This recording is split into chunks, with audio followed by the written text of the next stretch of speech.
Entrevista da semana. Hoje nós temos o prazer de estar recebendo o senador Esperidião Amin, que de longa data sempre defendeu a micro e a pequena empresa de uma forma geral, desde o tempo do SEAG, do antigo SEAG, até o presente momento. Tem apresentado várias emendas no Senado, que nós vamos estar conversando durante o programa, e causas que ele vem defendendo. Senador, o Brasil vive um momento, dia 8 de janeiro, nós tivemos atos antidemocráticos, nova eleição na Câmara, no Senado, mudanças do perfil do Brasil. Como é que o senhor vê a nova composição do Senado e os grandes desafios na sua avaliação, senador? Em primeiro lugar, eu quero voltar a cumprimentá-lo pela renovação, pela inovação que a luta pelas boas causas lhe propicia, e nós somos beneficiados por isso. Eu sou democrata, acredito na eleição, a gente pode perder e pode ganhar, mas como dizia Churchill, como diziam outros sábios, é o pior regime de governo depois de todos os outros. Então, é o que temos, o mais saudável, em que erramos coletivamente e corrigimos coletivamente. Esse é um momento de transição, cheio de desafios, mas uma realidade ninguém pode sufocar. Quem cria a riqueza não é o governo. E muitas vezes o governo atrapalha a geração de riqueza. E na geração de riqueza, a micro e a pequena indústria, a pequena empresa, o empreendedor individual tem um papel preponderante. É a melhor e mais rápida maneira de gerar empregos e fazer com que haja crescimento da riqueza. Então, nesse momento de transição, você olha a questão política, você olha a questão econômica, e nós dois aqui temos que falar especialmente sobre como proteger o empreendedor. Seja ele pequeno, seja médio, seja micro, seja grande. Com o que nós já aprendemos, você ao longo desses mais de 40 meses de luta, e outro tanto, é que não tem muita coisa para inventar. Segurança jurídica, segurança econômica, não assustar, são preceitos básicos. E não atrapalhar. Nós temos um bom, simples, super simples. Temos evoluído na preparação do empreendedor, na habilitação dele, e temos que evoluir dramaticamente na questão do acesso ao crédito. Ou seja, nós temos que democratizar o crédito no Brasil, especialmente através de cooperativas de crédito, de sociedades de garantia solidária, sociedades de garantia de crédito, enfim, democratizar o acesso ao dinheiro que financia projetos. Fazer isso no momento em que as nossas preocupações vão da governabilidade até as prioridades nacionais, que são reforma tributária e um arcabouço fiscal que promova a credibilidade dos agentes financeiros, da própria sociedade e do governo, é um desafio múltiplo. Eu queria só deixar registrado.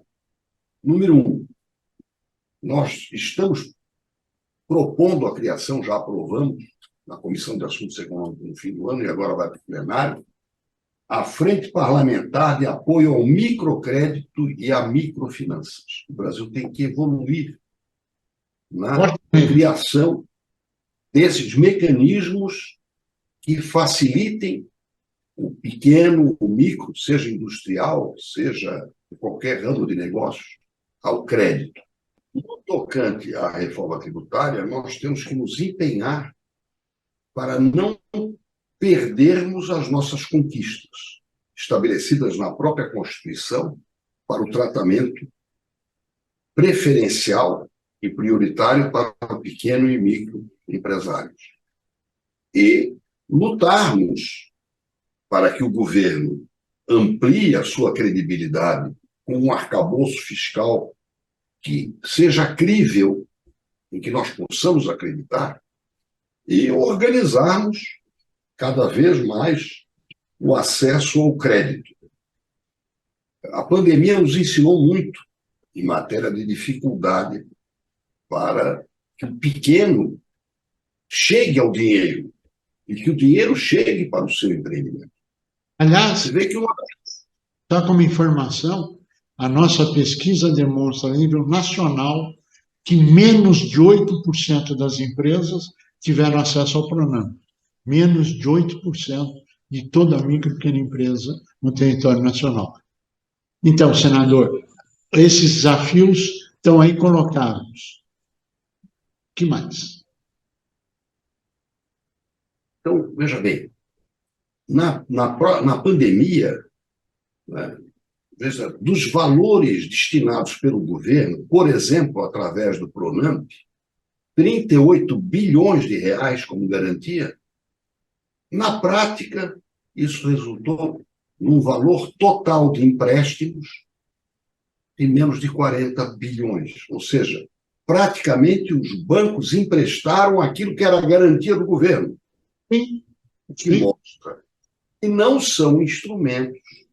Não é que eles não gostem, não são afeiçoados, não têm sintonia com o metabolismo da pequena e da microempresa. Então, nós temos que procurar novos parceiros para esse trabalho.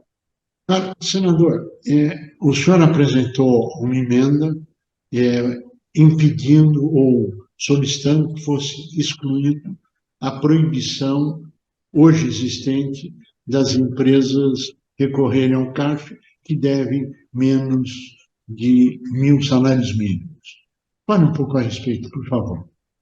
Este princípio da relevância tem aspectos positivos, mas quando provoca praticamente a exclusão de médias, pequenas e microempresas do direito de recorrer a instâncias que estão legalmente estabelecidas, ele se transforma num verdadeiro benefício para o grande, o que não é democrático e não tem nada a ver com o espírito de uma sociedade aberta que nós queremos construir.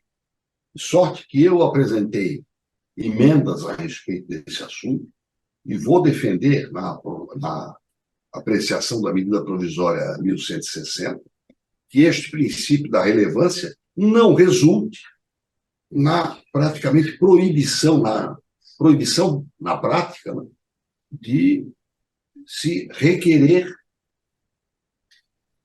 no caso, na instância administrativa antes de demandar o juízo. Nós estamos brigando muito nesse tema.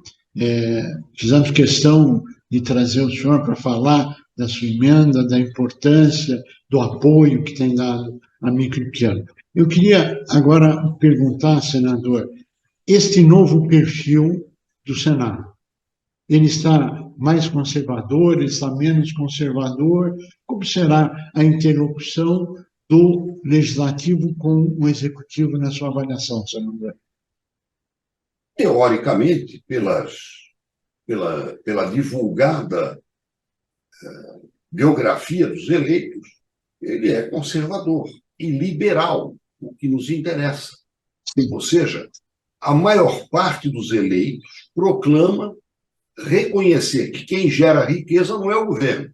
Sim. E, portanto, nós temos que promover, através destes mecanismos aqui rapidamente mencionados, que a pessoa não tenha medo de empreender. Que ele não se veja como um réu em potencial.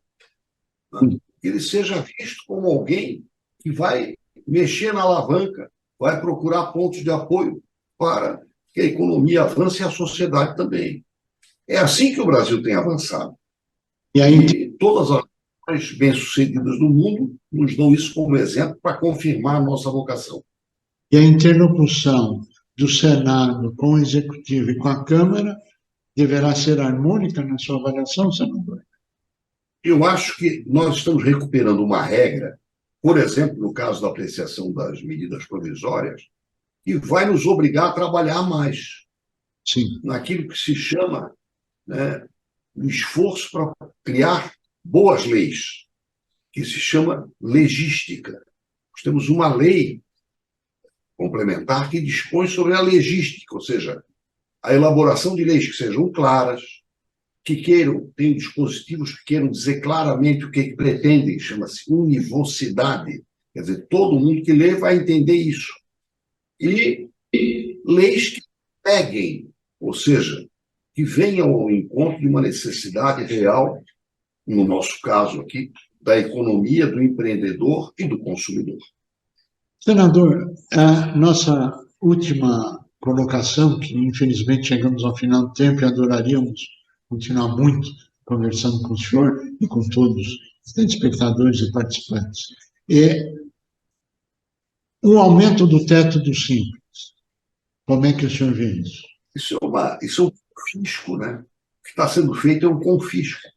É um É um conflito. confisco que tem que ser encerrado.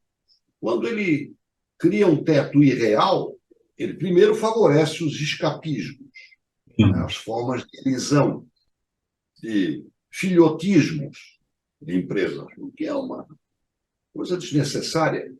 Quando o jogo é franco, sincero e honesto, a gente pensa nos valores reais. Então, isso que eu chamei de confisco, talvez de maneira um pouco agressiva, é porque a agressão bate também no agressor, Sim, no claro. caso. Bate em todo. Também os agredidos, que são os empresários, os pequenos que querem crescer e a sociedade que precisa desse crescimento. De forma que eu estou empenhado e quero aqui reiterar meu compromisso de lutar para esta atualização. Senador, chegamos ao final do tempo. Eu pedir as suas considerações finais. Primeiro, muito obrigado pela oportunidade e eu tenho crédito para fazermos uma nova e mais atual entrevista, se possível até presencial, para eu poder abraçá-lo e ver de perto o crescimento do nosso SIMP, que há tanto tempo eu admiro. Será um prazer tê-lo aqui em São Paulo.